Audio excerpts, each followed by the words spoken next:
रामचरितमानस को लेकर विवाद अभी भी जारी है। विवादित बयानों के बीच समाजवादी पार्टी के दफ्तर के बाहर एक पोस्टर लगाया गया है, जिसको लेकर विवाद और बढ़ गया है। दरअसल ये पोस्टर अखिल भारतीय कुर्मी क्षत्रिय महासभा के महासचिव डॉक्टर उत्तम प्रकाश पटेल ने लगवाया है। पोस्टर में लिखा है, गर्व से कहो कि हम शूद्र हैं। अब इस पोस्टर पर सपा और बीजेपी आमने सामने है। बीजेपी का यह कहना है कि ऐसे पोस्टर छपवाकर अखिलेश अपने मानसिक स्तर का परिचय दे रहे हैं, तो वहीं बीजेपी के वार पर सपा का यह कहना है कि बीजेपी और आरएसएस को हमेशा शूद्रों से तकलीफ होती है।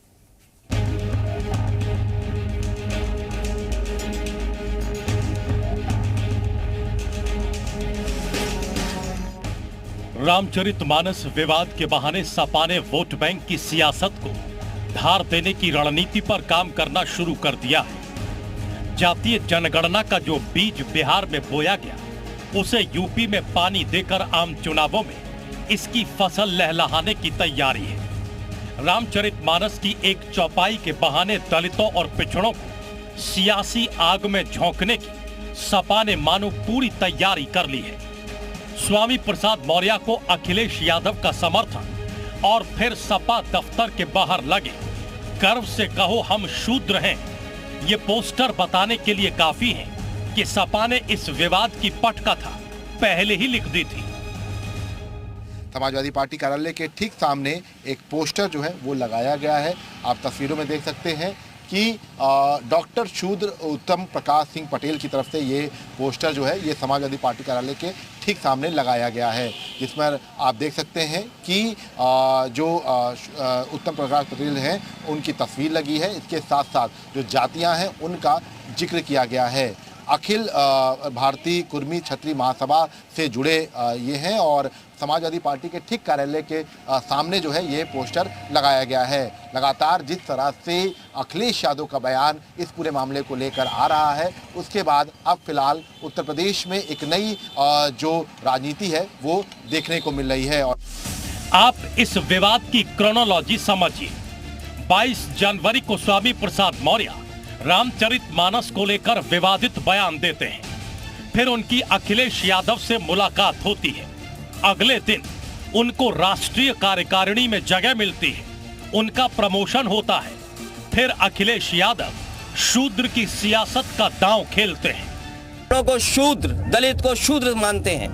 बीजेपी के लोग हम सबको शूद्र मानते हैं। उनको ये तकलीफ है कि हम उनके धार्मिक स्थान पे क्यों जा रहे हैं, गुरु संत लोगों से आशीर्वाद लेने। मैं सदन में भारतीय जनता पार्टी के जो मुख्यमंत्री जी हैं, योगी भी हैं, और मैं जानता हूं कि वो जिस स्पीड से आते हैं उसका बहुत सम्मान है।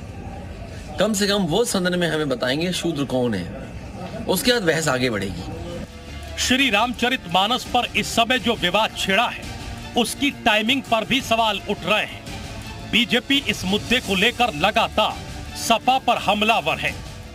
वह सोचते हैं कि इससे वह पिछड़ों को या दलितों को अपनी ओर आकर्षित कर लेंगे। तो जिन्होंने सत्ता में रहते हुए लगातार पिछड़ों, दलितों और प्रदेश का शोषण किया, बर्बादी करने का काम किया, उनका भविष्य उत्तर प्रदेश में तो है ही नहीं, यह मैं स्पष्ट रूप से कह सकता हूं और यह स्पष्ट रूप से दिखाई दे रहा है। हालांकि सपा बीजेपी के हमले को लेकर तमाम सफाई भी दे रही है, लेकिन सवाल ये भी है कि क्या रामचरितमानस के अपमान का 2024 के चुनावी प्लान से कोई लेना देना है या नहीं। सवाल ये भी है कि कहीं ये वोटों का जातिगत समीकरण सेट करने का कोई सियासी प्लान तो नहीं है, जिसके जरिए 2024 की चुनावी वैतरणी पार करने की तैयारी हो रही है। ब्यूरो रिपोर्ट, जी मीडिया।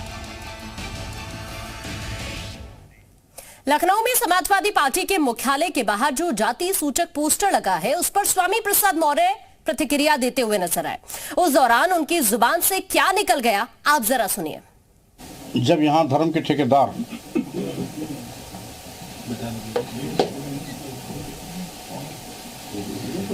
शूद्र कह करके इस देश के आदिवासियों, दलितों, पिछड़ों एवं समग्र महिला समाज को नीच, अधम, अपमानित किए जाने एवं मारने पीटने की बात करते हैं, तो स्वाभाविक रूप से जैसा कि आपने बताया पोस्टर के माध्यम से जो कहा गया कि गर्व से कहो हम हिंदू हैं, गर्व से कहो हम शूद्र हैं,